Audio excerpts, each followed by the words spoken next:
Dear student, आज मैं आप लोगों को इम्परेटिव सेंटेंसेस का इनडायरेक्ट बनाना बताऊंगा।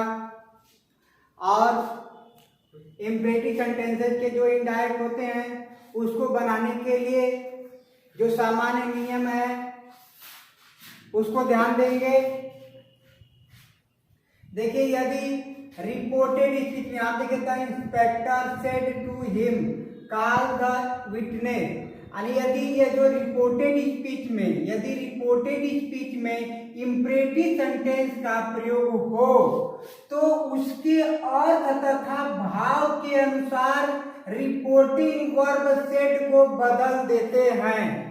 यदि रिपोर्टेड स्पीच के द्वारा आदेश के भाव का बोध होगा तो रिपोर्टिंग वर्ब सेड को ऑर्डर्ड में बदल देंगे। यदि रिपोर्टेड स्पीच से सलाह के भाव का बोध होगा तो रिपोर्टिंग वर्ब सेड को एडवाइस में बदल देंगे। यदि रिपोर्टेड स्पीच से प्रार्थना के भाव का बोध होगा तो रिपोर्टिंग वर्ब सेड को रिक्वेस्टेड में बदल देंगे। इसी तरह से जिस तरह से अगर इम्परेटिव सेंटेंस के रिपोर्टेड स्पीच में जो इम्परेटिव सेंटेंस का प्रयोग है उसके अर्थ तथा भाव के अनुसार हम रिपोर्टिंग वर्ब सेड को बदलेंगे। अगर आदेश के भाव का बोध होगा तो रिपोर्टिंग वर्ब सेड को ऑर्डर में बदल देंगे। यदि सलाह के भाव का बोध होगा तो रिपोर्टिंग वर्ब सेड को एडवाइस में बदल देंगे। यदि रिपोर्टेड स्पीच के द्वारा प्रार्थना के भाव का बोध होगा तो रिपोर्टिंग वर्ब सेड को रिक्वेस्टेड आदि इस तरह से बदल देंगे। बहुत सारे बदल सकते हैं।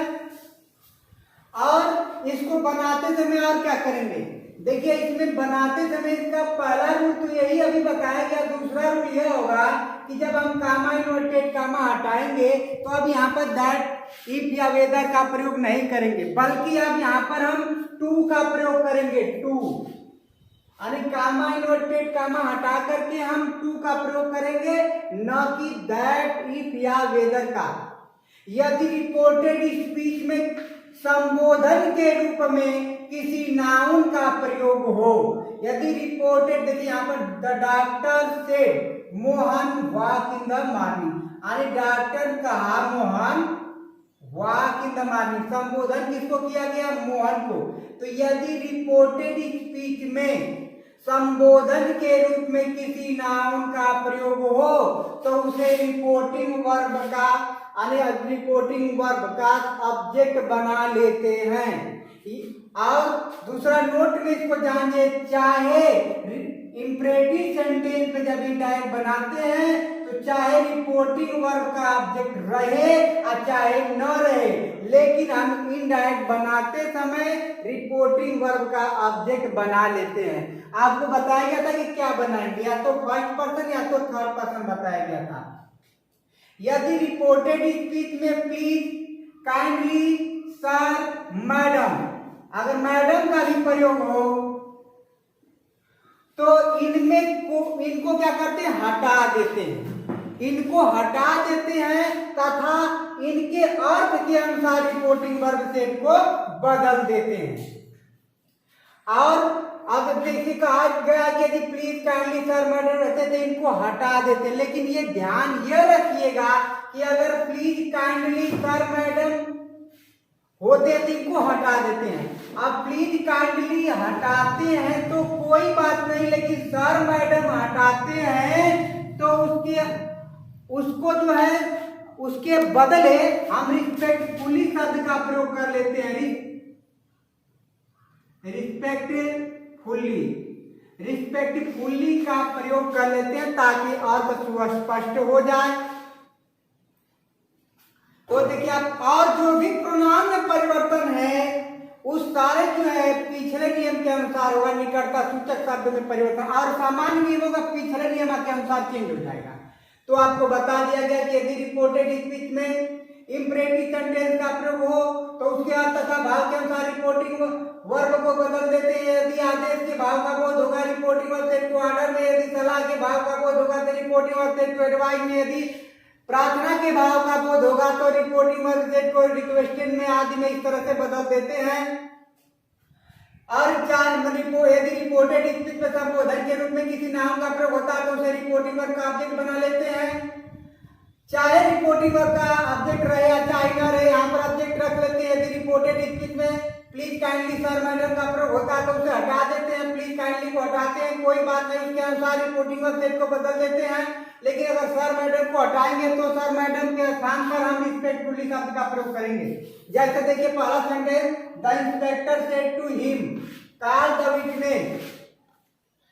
तो इंस्पेक्टर उससे कहा कॉल द विटनेस, गवाह को बुलाओ।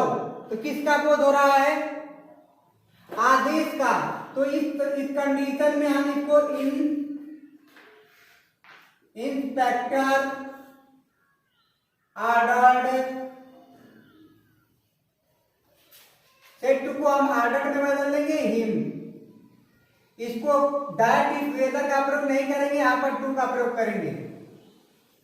इस तरह से call the witness, call the witness. देखिए doctor said Mohan walk in the morning, doctor का मोहन सुबह में टहला करो, टहलो। किसका बोध हो रहा है? यहाँ देखिए डॉक्टर सलाह दे रहा है, तो सलाह दे रहा है तो रिपोर्टिंग वर्ब सेड को आप एडवाइस में बदल देंगे। इसका ऑब्जेक्ट मैंने संबोधन के रूप में नाउन है मोहन, तो इस मोहन को इसका ऑब्जेक्ट बना लेंगे। इसके बाद इसको टू से जोड़ देंगे, walk in the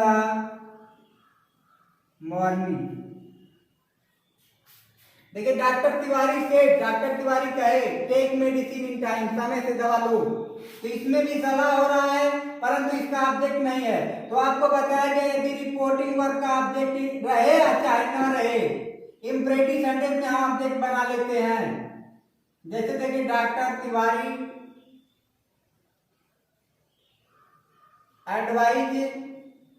advise me, यहाँ ऑब्जेक्ट बना लेंगे। अगर फर्स्ट पर्सन या थर्ड पर्सन की किसी प्रोनाउन का प्रयोग करते हैं तो टेक मेडिसिन इन टाइम। यहां देखिए he said to me help, please help me, कृपया मेरी सहायता करिए। तो प्लीज काइंडली लगे ऑटोमेटिक जान जाएंगे कि प्रार्थना हो रहा है। यहाँ पर ही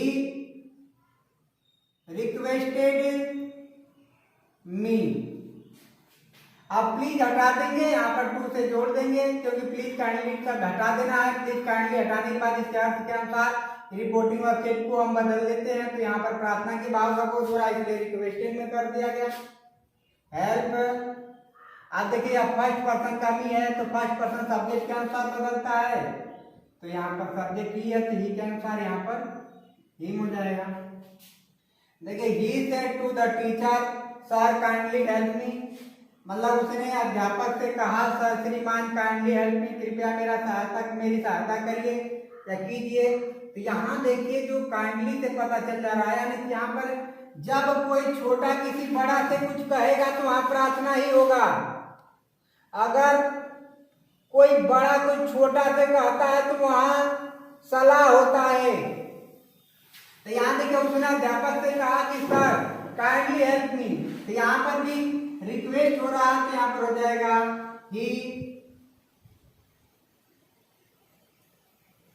he requested the teacher, इसको टू से जोड़ देंगे। लेकिन यहाँ पर देखिए सर भी दिया काइंडली भी दिया, तो काइंडली सर को हटा देंगे लेकिन इस सर की जगह जहाँ आने रिपोर्टिंग वर्ब, यहाँ पर रिपोर्टिंग वर्ब के बाद ऑब्जेक्ट जो है अब इसके बाद हमको यहाँ पर रिस्पेक्टफुली शब्द का प्रयोग करना पड़ेगा। सर को अगर हटाते हैं तो जबकि इन दोनों को हटाना ही हटाना है, रिस्पेक्टफुली। अब इसके बाद टू लगा देंगे, वर्ब जब जुड़ेगा टू हेल्प या मी फर्स्ट पर्सन का तो सब्जेक्ट के अनुसार ही के अनुसार ही बदल जाएगा। देखिए the teacher said to me sit in your class and learn your lesson. अध्यापक मुझसे कहे कि सिट इन योर क्लास, अपनी कक्षा में बैठ जाओ, एंड लर्न योर लेसन, अपना पाठ याद करो। किसका बोध हो रहा है? जब अध्यापक मुझसे कहे तो अध्यापक बड़े हैं, इसमें प्रार्थना हो रहा है। तो द टीचर रिक्वेस्टेड मी, इसको टू से जोड़ देंगे। सिट इन, आप देखिए your class, your second person का ऑब्जेक्ट के अनुसार, ऑब्जेक्ट इसमें मी है तो यहां पर हो जाएगा my class and learn. Your है सेकेंड पर्सन का ऑब्जेक्ट के अनुसार, यहां पर माई लेसन। उसी तरह देखिए द टीचर सेड, अध्यापक है सिट डाउन बॉय, तो यहाँ संबोधन के रूप में बॉय यानी लड़कों को कह रहे हैं। जब कोई संबोधन के शब्द में किसी नाम का प्रयोग होता है तो यहाँ पर द नहीं लगता है, लेकिन जब इसको ऑब्जेक्ट हम बनाएंगे तो इसके पहले द लगा लेंगे। देखिए जैसे सिट डाउन बॉय, माने इसमें किसका बोध हो रहा है? एक बात ध्यान रखिएगा, थोड़ा यहाँ पर मिस्टेक हो गया। यहाँ ध्यान दीजिए कि the teacher said to me, मतलब कि अध्यापक मुझसे कहे सिट इन योर क्लास, अपने कक्षा में जाओ और अपना पाठ याद करो। तो यहाँ प्रार्थना के भाव का नहीं बोध हो रहा है, यहाँ पर आर्डर होगा, आर्डर हो जाएगा, क्योंकि यहाँ पर जो है आर्डर ही देगा अध्यापक, इसलिए यहाँ पर आर्डर का प्रयोग होगा। उसके तरफ से यहाँ पर देखो, उसके नीचे सिट डाउन, तो यहाँ पर सिट डाउन मैंने बैठ जाओ, इसमें भी आर्डर हो रहा है। तो द टीचर आर्डर्ड, किसको संबोधित किया गया? द बॉय, यहाँ पर द लग जाएगा। जब संबोधन के रूप में रहता है तो द नहीं लगता, लेकिन यहाँ पर जो है द लगा देते हैं। फेंटो सिट डाउन,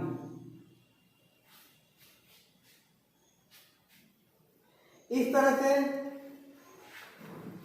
यहाँ देखिए एक बार फिर मैं आपको जो है पूरे रूल को रिपीट कर रहा हूं, इसको ध्यान दीजिए। आपको बताया गया यदि रिपोर्टेड स्पीच में इंपरेटिव सेंटेंस का प्रयोग होता है तो उसके अर्थ तथा भाव के अनुसार रिपोर्टिंग वर्ब सेट को बदल देते हैं। यदि रिपोर्टेड स्पीच के द्वारा आदेश के भाव का बोध होगा तो रिपोर्टिंग वर्ब सेट को ऑर्डर में बदलेंगे। यदि रिपोर्टेड स्पीच के द्वारा सलाह के भाव का बोध होता है तो रिपोर्टिंग वर्ब सेट को एडवाइस में बदल देंगे। यदि रिपोर्टेड स्पीच के द्वारा प्रार्थना के भाव का बोध होता है तो रिपोर्टिंग वर्ब सेट को रिक्वेस्टेड में बदल देते हैं। यहाँ कामा इन्वर्टेड कामा हटा करके टू का प्रयोग करते हैं, ना कि दैट इज वेदर का प्रयोग करते हैं। यदि रिपोर्टेड स्पीच में संबोधन के रूप में किसी नाउन का प्रयोग होता है, देखिए यहाँ पर है, तो इनडायरेक्ट बनाते समय जब बनाते हैं तो उसे रिपोर्टिंग वर्ब का ऑब्जेक्ट बना लेते हैं। और यदि इसमें चाहे रिपोर्टिंग वर्ब का ऑब्जेक्ट रहेगा चाहे नहीं रहेगा, लेकिन हम उस ऑब्जेक्ट का जो है इसके रिपोर्टिंग वर्ब का ऑब्जेक्ट बना लेते हैं। अगर रिपोर्टेड स्पीच में प्लीज, काइंडली, सर, मैडम का प्रयोग होता है तो इनको हटा देते हैं। प्लीज, काइंडली को हटाते हैं तो कोई बात नहीं, लेकिन सर, मैडम को हटाते हैं तो उसके स्थान पर अगर हम इस रिस्पेक्टफुली शब्द का प्रयोग कर दें तो ज्यादा बेहतर माना जाता है। यहाँ देखिए, और सब सामान्य नियमों का पालन करेंगे, और जो भी कुछ बच गया है आप सामान्य नियमों का पालन करेंगे। Thanks for watching this video.